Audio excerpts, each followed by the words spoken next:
За 12-ийн 4-ийн И.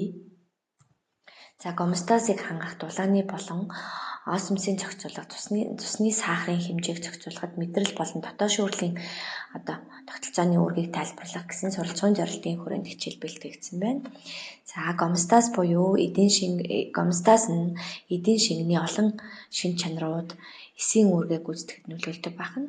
За доорх 3 шин чанар эсийн үйл ажиллагаанд хэрхэн нөлөөлөхийг таамаглан бичээрэй хүүхдүүдээ.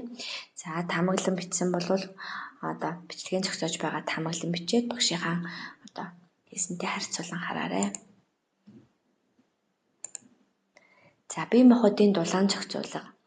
За амьд биед дулаан үүсэх ба дулаан ялгарах процессын зохицуулга нь төв мэдрэлийн тогтолцоо, төрөлхийн болон үүсмэл рефлексүүдийн механизмаар явагдана. За биеийн температурын зохицуулга бол биеийн температур 37 хэмээс хэтэрхэд цочрол үүснэ.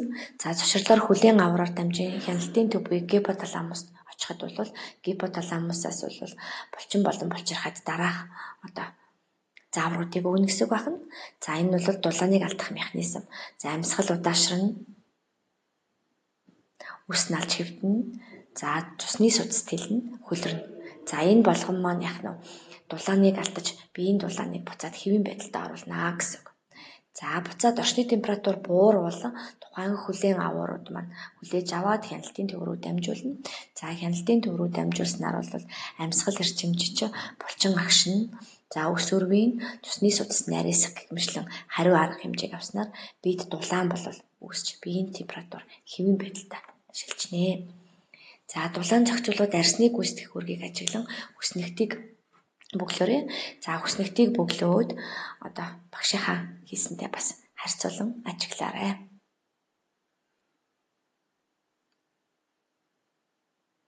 За дараах дааврууд болон бодисын солилцоог өөрчлөх замаар биеийн температурт нөлөөлдөг жишээгээр тайлбарлая. За гипоталамусаас ялгарч байгаа дааврын нөлөөгөөр л өнчин тархинаас бол бамбаа булчирхайн үйл ажиллагааг өдөөгч тироксин гэдэг даавар ялгарна. За тироксин даавар бол ялгараад бол илгэнд очиж бодисын солилцооны хурд нэмэгдэн илгэнд дулаан үүсэх замаар бол тухайн рефлекс үйл ажиллагаа маань явагдах нэ. За дараагийн нэг жишээ бол цуснд дах сахарын хэмжээ тогтмол байх нь бол гоместазын жишээ юм. За тэгэхээр цуснд байгаа сахарын хэмжээ нэмэгдэхэд нойр булчирхаанаас инсулин даавар ялгарч цуснд байгаа сахаруудыг бол гликоген байдалтайгаар хадгалж цуснд дах сахарын хэмжээг бууруулна. За эсвэргээрээ бол цуснд дах сахарын хэмжээ багасах юм бол нойр булчирхаанаас гликоген гэдэг нэртэй даавар ялгарч илгэнд хадгалагдсан байгаа гликогенийг глюкоз болгон хувиргаж бол цуснд дах сахарын хэмжээг бууруулж өгдөг байх нэ, ихсгэж өгдөг байх нэ. За нойр булчирхай нь гадаад болон дотоод шүүрлийн давхар үүргийг гүйцэтгэдэг ийм булчирхай. За дотоод шүүрлийн үүрэг гүйцэтгэж байгаа энэ лангер гансын гарал бол альфа бета дайсээс тогтно. Бета дайсээс инсулин, альфа дайсээс глюкоген ялгарна. За гадуур нь байрлаж байгаа эдгээр эсүүдийг ацинус эсүүд гэж нэрлэдэг. Ацинус эсүүдээс бол гадаад шүүрлийн дааврууд бол ялгардаг байна. За лангер гансын арал дээр байрлаж байгаа альфа бета эсүүдээс ялгарч байгаа инсулин, глюкоген дааврууд нь бол эффекторын үйл ажиллагааг зохицуулагчийн үүрэг гүйцэтгэнэ.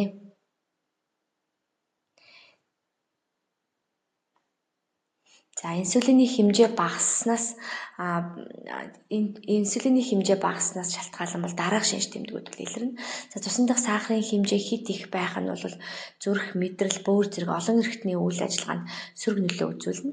За чихрийн шижин өвчнөр өвчлөхгүй байхын тулд стресс багтай, тайван байх, хор туршлаас татгалзах, за нойр булчирхайн үргэлжлээс сэргийлэх, буруу хооллолт, хөдөлгөөний дутагдал, зүрх судасны өвчин, судасны хатуурал зэрэг олон сөрөг хүчин зүйлээс өршлөн сэргийлэх шаардлагатай. За бид нар хоол идсэний дараа бол цуснд дах глюкозын хэмжээ тодорхой хугацааны дараа нэмэгдэж идэг. За энэ үед бол инсулин ялгарахгүй байх юм бол глюкозын хэмжээ өндөр түвшинд бол байсаар байна. За үүнийг бол чихрийн шижин гэж нэрлэх нэ. За хоёр үндсэн төрлийн чихрийн шижин байдаг. Үүнд нэгт нь бол инсулин хамааралт чихрийн шижин, хоёрт нь бол инсулин хамааралгүй чихрийн шижин гэсэн хоёр төрлийн чихрийн шижин байдаг.